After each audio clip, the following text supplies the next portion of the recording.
Olá a todos, tudo bem com vocês? Bom, neste vídeo nós vamos tratar sobre as estruturas gramaticais em relação à língua mandarim.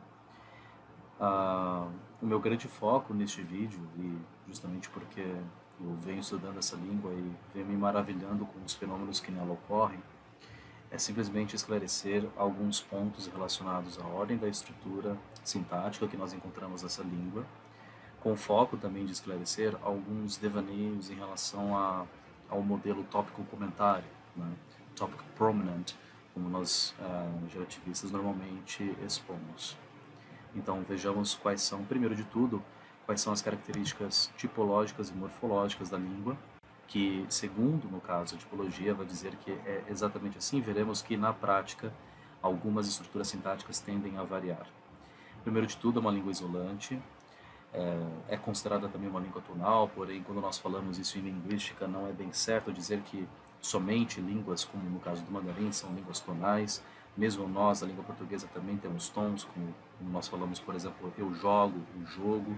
Então, diferentes tons são aplicados aí, independentemente da grafia do nosso vocabulário. Então, em matéria de léxico, sim, é uma língua tonal, porém, quando nós falamos sobre a ordem das palavras, nós teremos aí algumas alterações, né?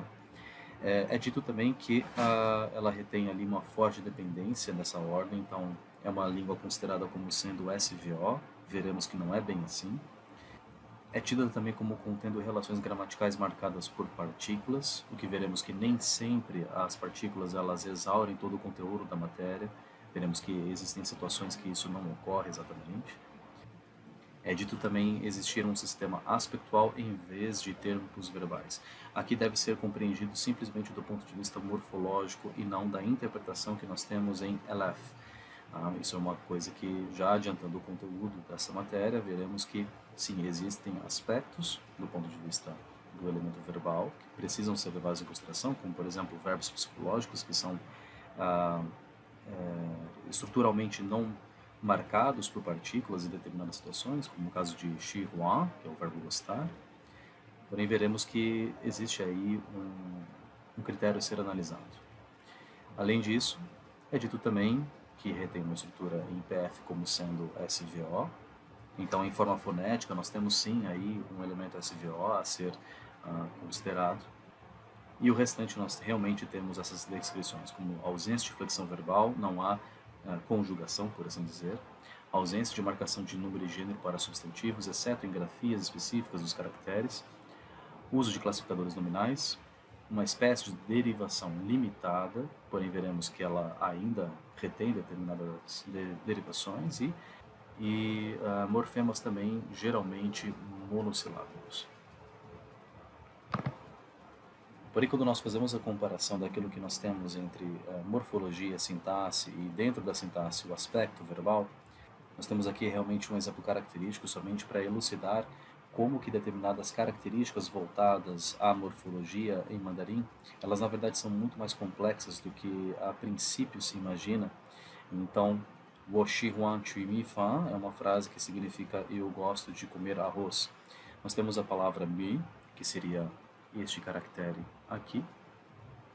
Esse caractere, por sua vez, significa arroz, porém ele não significa arroz preparado, enquanto esse fan vai ser aí um outro morfema lexical, agora produtivo, porque ele, junto com outras palavras, ele também altera o significado da base, digamos assim.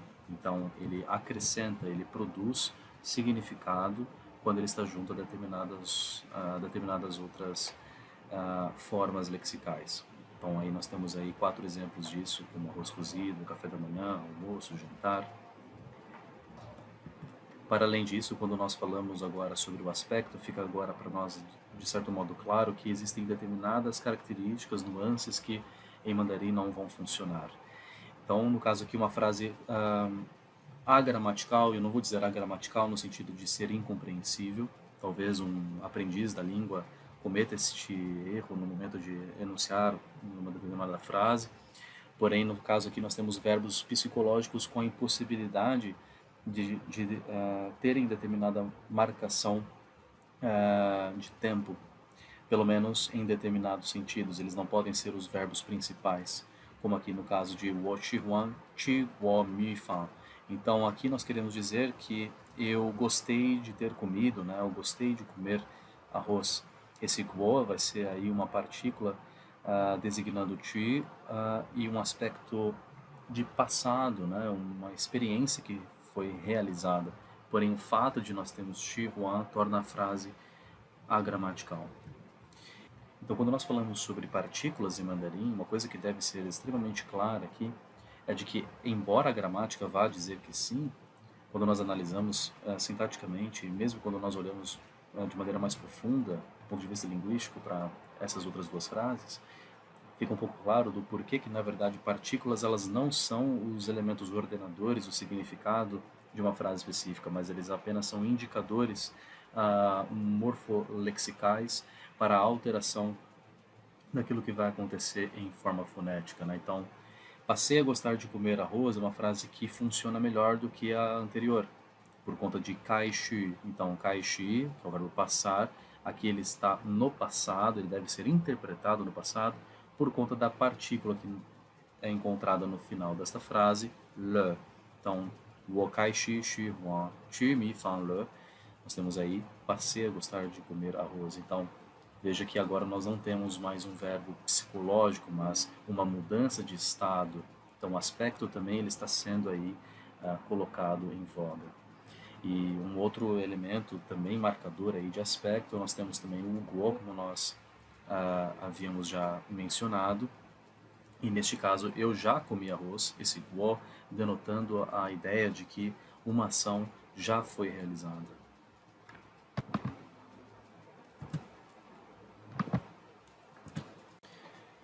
Muito bem, mas o nosso interesse hoje é falar sobre a estrutura tópico-comentário como nestas duas frases que nós encontramos. Em português é possível dizer essa língua eu sei, essa língua eu falo, porém é uma estrutura considerada linguisticamente marcada por não ser tão comum. Em mandarim, esta aqui vai ser uma ordem relativamente mais comum. 这门语言我会. Esta língua, 这门语言 eu sei ou eu conheço, eu posso, 我会. Enquanto na outra frase nós também temos um significado semelhante. 这种语言我懂. Esta língua eu consigo, eu entendo. Né? Então, dom vai ser o verbo entender, né? No sentido de poder falar, de poder compreendê-la. Então, nós temos aí uma estrutura tópico-comentário justamente por ser a frase invertida sintaticamente, no qual o objeto direto do verbo hui ou do verbo dom foi jogado à periferia esquerda da sentença. E para além dessa estrutura tópico-comentário extremamente comum, nós temos também marcações morfológicas em determinadas situações de aspecto e tempo, como no caso de wobu dong, eu não entendo, e womei dong, eu não entendi. Então, aqui uma coisa bem mais semelhante à morfologia, à morfossintaxe, na verdade, da língua inglesa. Então, quando nós olhamos para essa estrutura de tópico-comentário, a gente começa a entender melhor o que está por detrás da língua, inclusive. Né? Então, vamos tomar como, por exemplo, essa frase que nós havíamos visto no slide anterior, 这种语言我懂. Essa língua eu entendo. Quando nós analisamos ela do ponto de vista cartográfico, simplesmente realocando ali os elementos sintáticos propriamente ditos, nós temos aí, encabeçando a frase propriamente, um top P, então um top phrase, que seria o tópico, e dentro desse top phrase nós temos um determiner phrase, 这种语言. Nós temos 这种, que vão ser os marcadores determinantes, 语言, que vai ser os caracteres referentes a línguas, né, ou língua, basicamente. E para fora deste domínio, nós temos o odon, que seria propriamente o domínio do VP. Quando eu falo para fora, aqui deve ser compreendido, obviamente, apenas do ponto de vista da forma fonética, né, da phonetical form. Mas em forma lógica, nós ainda conservamos os mesmos critérios ali de seleção. Portanto, quando nós examinarmos esse tipo de sentença, cabe aqui a nós fazer a seguinte conclusão. Nós temos ali realmente um elemento de topic prominent, como Charles Lee e Sandra Thompson já haviam delineado, com os seguintes dois traços. O primeiro são tópicos não argumentais, com ausência de pronome resultivo, isto é, eu não tenho, por exemplo, como em língua portuguesa seria possível dizer, esse livro eu o leio. Eu não preciso marcar novamente o objeto, ou mesmo quando eu retomo utilizando um outro pronome reto, como ele ou ela, em uma determinada frase.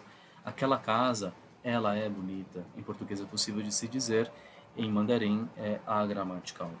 E também uma relação de verbo-objeto recuperada em elef, em logical form, como nós temos ali. Então, independentemente da ordem, se ela é SVO, se ela é OVS, se ela é OSV, como neste caso que nós estamos examinando, nós temos ainda a mesma relação de dominância e dominado em relação ao verbo.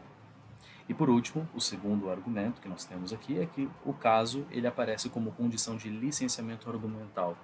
Mas Lucas, mandarim não tem caso. Sim, exatamente. Nós temos um caso abstrato, não morfológico, o que permite, inclusive, este é o nosso argumento de que haja movimento e deslocamento livre, né?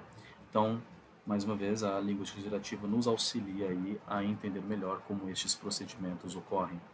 Eu espero que vocês tenham gostado dessa pequena análise gerativa de, obviamente, apenas um dos aspectos da língua do mandarim, e nos vemos na próxima.